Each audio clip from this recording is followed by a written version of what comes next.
Living alone after 65 a lonely mistake or a quiet victory? Many people assume that getting older means you shouldn't live alone. They picture isolation, risk, and long empty days. But in truth, living alone between the ages of 65 and 80 can be one of the most empowering decisions you ever make. It's not about pushing people away. It's about stepping into a space that's truly yours. A space where your preferences matter. Your rhythms lead and your peace is protected. Some folks fear that living alone means being forgotten or vulnerable. But for many older adults, it actually brings strength, clarity, and a sense of renewal. It gives them room to grow, not shrink, to breathe, not brace, and to rediscover parts of themselves that got buried under decades of caregiving, compromise, and clutter. Living alone doesn't mean living without connection. It means living with intention. In this video, we're going to explore 6 honest, often overlooked reasons why living alone in your late 60s, 70s, or even early 80s can be a wise, even joyful choice. If you've ever doubted whether independence is still for you, or if the world has tried to convince you that solitude equals sadness, then this is for you. What you'll find here might surprise you in all the best ways. Now let's get started. Number 1, a stronger sense of autonomy. There's something deeply human about wanting to make your own choices. What time to eat, what music to play, whether to spend the morning reading or sitting in silence with a cup of coffee. When you live alone, you get to decide all of that. You don't have to explain yourself. You don't have to negotiate the thermostat or compromise on what's for dinner. That might sound small to some, but for many older adults, it's the first time in decades they've been able to fully honor their own preferences without guilt or interruption. Autonomy isn't about rejecting help. It's about preserving dignity. When you live with others, especially adult children or caregivers, it's easy to feel like decisions are made for you. What starts as assistance can quickly turn into control. Suddenly, your routines are adjusted to fit theirs. Your needs get folded into their schedule. And your home, instead of being a sanctuary, becomes a shared space where your voice carries a little less weight. Over time, that erodes confidence, even if everyone means well. Let me share the story of Norma, a 74-year-old who moved in with her son after a hip injury. She appreciated the care, the safety, the meals cooked with love. But slowly, she noticed herself fading into the background. She stopped playing her favorite records because her grandson didn't like the noise. She changed her eating times to match the family. And one day she realized she hadn't chosen her own bedtime in weeks. When she healed and returned to her own apartment, something changed. She walked a little taller. She smiled more. She started dancing in the kitchen again. It wasn't just the space, it was the return of choice. Living alone gives you that choice back. It reminds you that you're not just aging, you're still living, still evolving, still worthy of shaping each day in a way that feels good, feels right, and feels like you. That kind of autonomy builds self-respect. And self-respect, no matter how old you are, always leads to strength. Number 2, a more peaceful environment. There's a quiet that only comes when you're alone in your own space. Not the kind of silence that feels empty, but the kind that feels clean, gentle, undisturbed. When you live alone, you get to shape that quiet. You control the volume of your day, the sounds you let in, and the ones you leave out. There's no television blaring from the next room. No hallway footsteps waking you at 5 a.m. No phone conversations bleeding through thin walls. Just the rhythm of your own breath, the creak of your favorite chair, and the stillness that so many people spend their whole lives searching for. That kind of environment does something to your nervous system. It calms it. It soothes the edges of anxiety. It lowers cortisol, the stress hormone. That's responsible for everything from high blood pressure to shallow sleep. When you live with others, especially if they're rushed, loud, or emotionally intense, you absorb that energy. Whether you realize it or not, you carry their chaos, their moods, their mess. And before long, you forget what it felt like to be still in your own skin. Let's talk about Gloria, a 70-year-old retired teacher who spent 5 years sharing her home with her adult daughter and 2 young grandchildren. She loved them deeply, but every day brought motion, noise, interruption. There was always a request, a spill, a question needing her attention. By the end of the day, Gloria felt wrung out. After her daughter moved into her own place, Gloria didn't just get her space back, she got her nervous system back. Her sleep improved. Her digestion calmed. She even said her memory felt sharper, not because of medication, but because her body finally had the chance to rest. There's something healing about having no one to please. So first thing in the morning, no conversations you didn't initiate. No pressure to perform, respond, or smile when you're not ready. Just you, in a space that listens more than it talks. For many seniors, that's not loneliness. That's peace. And peace, once you feel it, becomes something you never want to trade again. If you're still watching this video and finding these insights valuable, please comment number 2 below to let me know you're here. And if you haven't subscribed yet, I recommend you subscribe and turn on the bell so you don't miss any videos. Your support helps us continue creating good content to inform and inspire you. Now let's move forward. Number 3, freedom to shape your own routine.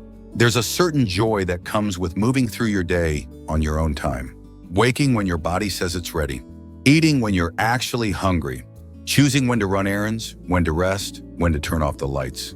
Without checking if it fits someone else's plans. Living alone gives you that freedom. It puts the rhythm of your life back in your own hands. And that rhythm, once you settle into it, becomes a kind of medicine. Too often, older adults adjust their routines to accommodate others. Whether it's an adult-child schedule, a caregiver's timeline, or even a well-meaning neighbor dropping by unannounced, their days begin to revolve around someone else's clock. Over time, this takes a toll. Meals are rushed, sleep is interrupted. Personal rituals like morning walks or afternoon reading start to fade. You might not even notice it happening, but something in you begins to shrink.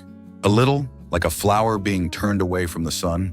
Let me tell you about Carl, a 77-year-old widower, who moved into his nephew's home after a health scare. At first, it felt supportive. There was company, there was care, but soon Carl's mornings were dictated by the family's rush to school. Meals were eaten on their schedule. Noise became constant. He missed his mid-morning crossword, his slow breakfast, his quiet afternoons. Eventually, he asked to return to his own small apartment, and what happened next surprised everyone. His energy returned. He started painting again. He began sleeping through the night, all because he got his time back. Having your own routine isn't selfish, it's soulful. It's how you listen to your body, how you feed your spirit, how you move through the day with intention instead of obligation. Living alone doesn't mean isolating. It means aligning with your natural pace, your personal needs, your quiet joys. And that kind of alignment, it creates a life that feels not just bearable, but deeply right. Number 4, emotional resilience and confidence. There's something powerful that happens when you prove to yourself that you can handle things on your own.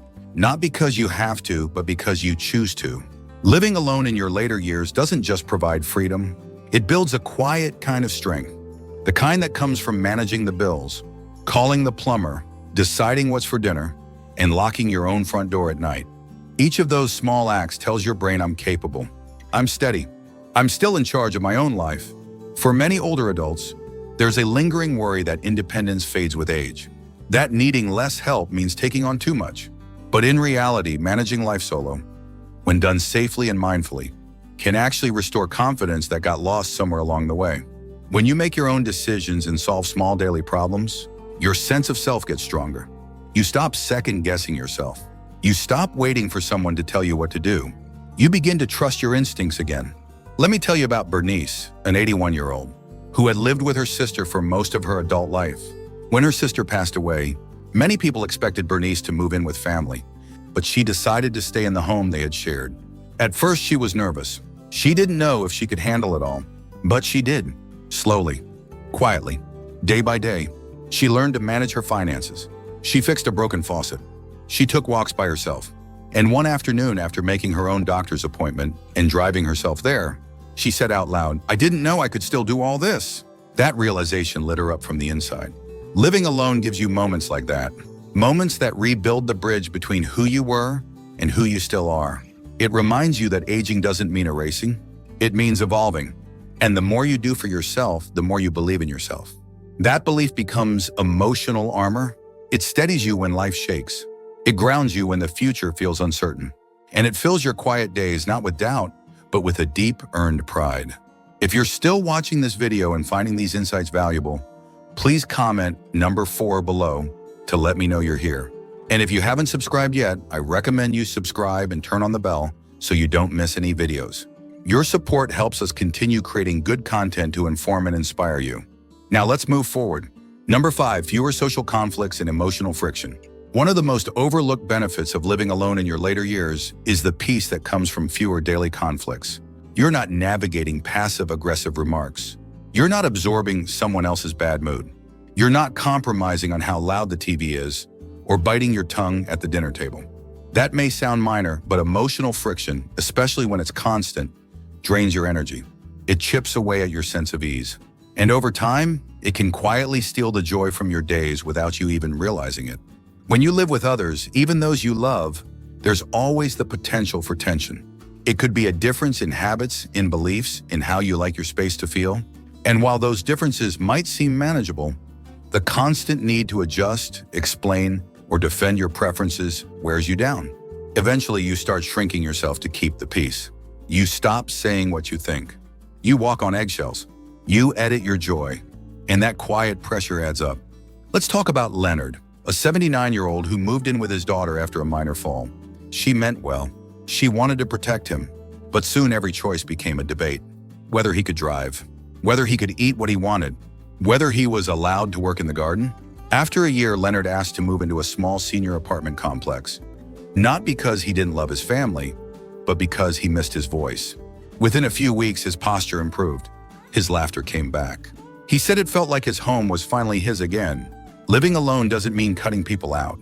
It means choosing when and how to connect. It means maintaining your emotional boundaries.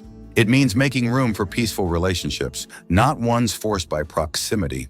And when you do spend time with others, friends, children, neighbors, it comes from a place of fullness, not fatigue. That kind of clarity doesn't just help you feel better, it helps you love better. And that might be the greatest gift of all. Number 6, a deeper connection with yourself. There's a kind of knowing that only grows in silence. When you live alone, especially between 65 and 80, something opens up. Not just your schedule, not just your space, but your awareness. Without the constant noise of other people's opinions, without the subtle pull to entertain or explain, you begin to hear yourself more clearly. You start remembering what you actually enjoy, what you believe, what you miss, what still makes you curious. That kind of self-connection can be life-giving in ways most people never expect. We spend so many years wrapped up in roles: parent, spouse, employee, caregiver. Always doing and always tending. But when the house quiets down and the world gives you room, you finally get the chance to ask, who am I now? What do I want these years to look like? And that isn't a sad question. It's a sacred one. Solitude becomes the canvas. And from that stillness, new things begin to grow. Maybe it's writing. Maybe it's painting. Maybe it's prayer. Maybe it's simply resting in your favorite chair, watching the light move across the floor, and feeling for once that there's no rush. Let me share the story of Harold, an 84-year-old widower who had always been surrounded by people. But after his wife passed and his kids moved out of state, Harold decided not to fill the silence. He didn't join every club or invite boarders into the house. Instead, he sat with himself. At first, it was unfamiliar, even uncomfortable. But over time, he began to journal. Then he started recording his memories. And one day he said, "I thought I was alone, but I found someone in the quiet. I found me." Those words stayed with me. Living alone isn't about absence, it's about presence. In your thoughts, in your own unfolding life. And when you allow yourself that kind of depth, it doesn't just bring peace, it brings meaning. You realize that aging isn't about fading, it's about uncovering. And in that uncovering, you don't just find comfort. You find yourself. If you're still watching this video and finding these insights valuable, please comment number 6 below to let me know you're here. And if you haven't subscribed yet, I recommend you subscribe and turn on the bell so you don't miss any videos. Your support helps us continue creating good content to inform and inspire you. Now let's move forward. Final thoughts, Serena 1. Living alone after 65 often gets misunderstood. People assume it's lonely, risky, a last resort. But for many, it's the opposite. It's a return and a quiet unfolding. A choice to live on your own terms while you still can. It doesn't mean shutting people out. It means inviting yourself back in. It means recognizing that your preferences still matter, that your time, your energy, your space, they all deserve to be protected. You've earned this chapter. Every scar, every laugh line, every hard-won boundary. Living alone gives you room to breathe again, to think without interruption, to feel your own feelings without judgment. It offers the kind of peace that only comes from being with someone who fully understands you. And in this case, that someone is you. That kind of companionship isn't lesser, it's deeper. And once you taste it, you realize you were never really missing anything.